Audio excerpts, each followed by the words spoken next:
Dans cette deuxième partie, les mots deviennent plus lourds, les vérités plus directes et les responsabilités plus claires. Ici, Patrice Talon parle sans filtre. Manipulation des jeunes, violences électorales, lenteur judiciaire, culpabilité des leaders politiques. Tout y passe. Entre frustration, aveu et détermination, le chef de l'État dévoile enfin ce qui se cache réellement derrière les manifestations, les arrestations et le sort des 82 étudiants encore détenus. Préparez-vous. Cette séquence n'est pas un discours, c'est une mise au point. La nation est arrivée à ce point où nous avons été rattrapés par une mutation.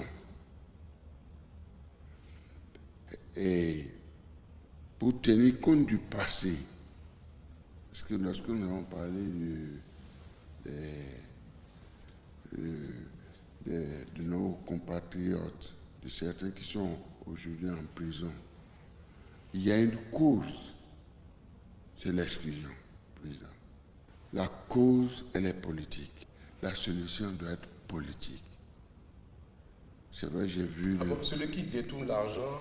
Non, c'est une cause j'ai politique. parlé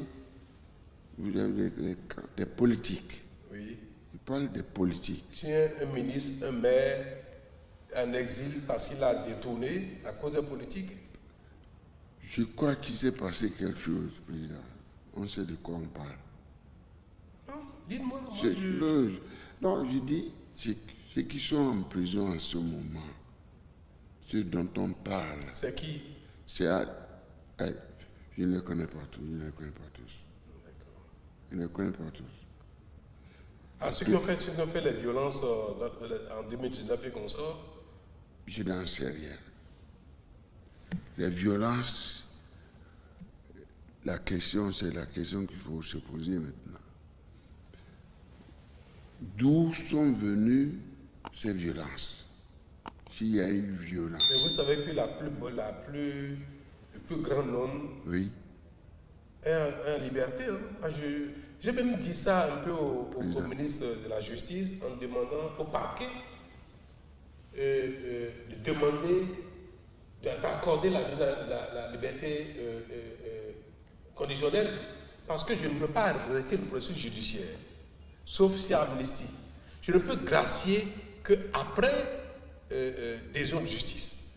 Moi, je n'ai pas le pouvoir d'arrêter un processus qui est en cours au tribunal. Si ça finit, je peux gracier. Mais je peux demander au procureur qui relève du parquet, le parquet qui relève de l'exécutif, je peux demander, voilà là, le sens dans lequel nous souhaitons que le ministère public se prononce. On peut le dire des fois, et parfois le procureur n'est pas tenu, vous savez très bien.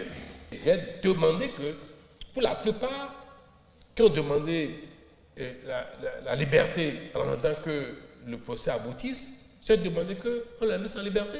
La plupart sont en liberté.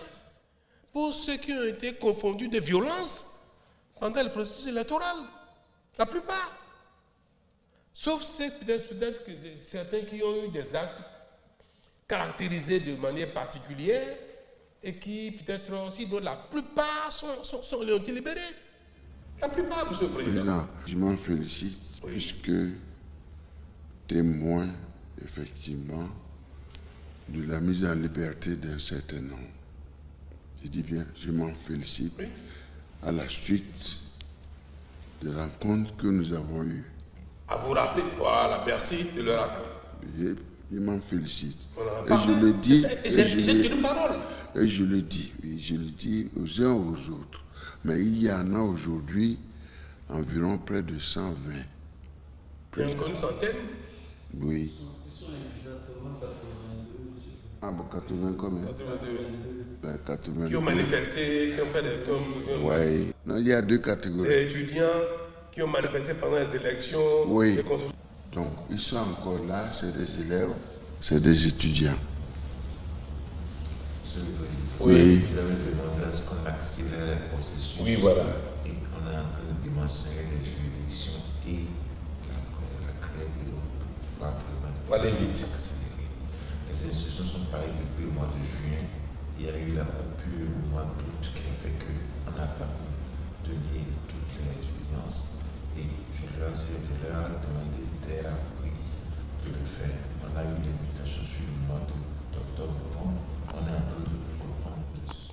Ça va se faire, il faut aller vite. Il faut instruire, il faut mettre des moyens pour que les choses aillent vite. Dans la semaine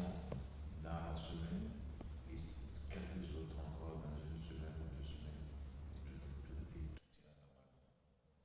Parce qu'il n'y a pas eux qui souffrent de l'insuffisance de magistrats. Oui, c'est partout. Je vais vous confier quelque chose, Monsieur le Président. Mon sentiment, ça c'est mon sentiment personnel. Je suis malheureux, triste et je peine. J'ai beaucoup de peine à voir des jeunes étudiants, consorts, qui ont été manipulés, qui ont été mis dans la rue, qui ont manifesté, qui ont eu à faire des casses, qui ont brûlé des choses et qui en définitive ne sont pas responsables.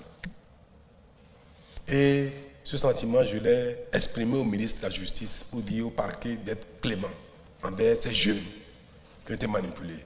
Les vrais responsables, c'est ceux qui les ont manipulés, les ont mis dans la rue. Et si quelqu'un doit répondre des violences là, ce ne doit pas être eux, ce sont plutôt ceux qui les ont, parce qu'on a des preuves de ceux qui les ont mis dans la rue, qui sont des leaders, qui les ont galvanisés, leur énergie, et qui les ont mis dans la rue. C'est ceux-là. Vous les connaissez? Pour le principe, c'est ceux-là qui doivent être poursuivis en principe. Et les jeunes, à la limite, être cléments avec eux, leur pardonner, parce qu'en définitive, ils ont été manipulés, c'est des enfants. Ceux-là, je continue de dire que nous devons faire vite pour ne pas mettre en cause leur avenir, parce qu'ils ne sont pas responsables. Monsieur le ministre, je vous prie vraiment de faire ce qu'il faut le plus vite possible pour que la procédure ait lieu. Et ceux-là, moi, c'est avec beaucoup d'enthousiasme et de bonheur que je vais les gracier, si jamais, parce qu'ils ont été utilisés, manipulés. Mais ceux qui ont été des personnes de haut niveau de responsabilité et qui ont orchestré, organisé ces choses-là, pour moi, ils doivent répondre. Ceux qui n'ont pas été confondus ou pris, tant mieux pour eux. Mais ceux qui ont été confondus et dont on a la preuve qu'ils font partie de ceux qui ont organisé, manipulé, ils doivent répondre. Pour ce qui est des délits commis dans le champ politique. Donc, on ne peut pas, tout le monde ne se peut pas être absous de leur... Non, il y a des gens qui compromettent l'avenir de nos jeunes. Ceux-là, ils pêchent contre la République, ils pêchent contre les générations, ils pêchent contre les jeunes. Ne serait-ce que pour faire justice aux enfants, il faut que ceux-là payent pour que nos enfants de demain ne soient plus manipulés par des politiciens pour leurs intérêts qui auraient perdu une cause ou bien qui seraient en train de perdre une cause et qui veulent que les enfants donnent leur poitrine, donnent leur jeunesse, donnent leur avenir. Pour eux, ce n'est pas bien. Et il faudrait qu'on ne recommence plus ces choses-là, où on envoie nos enfants dans la rue, au préjudice de leur avenir. Et ça, il faut que ceux qui le font répondent de ça, Monsieur le Président. Et ensemble, nous devons agir pour que ça ne se répète plus à l'avenir. Non.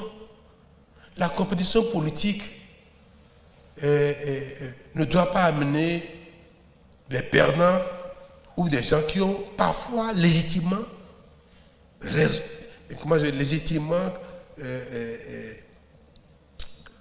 cherche le mot, ceux qui pensent que le dispositif ne leur est pas favorable.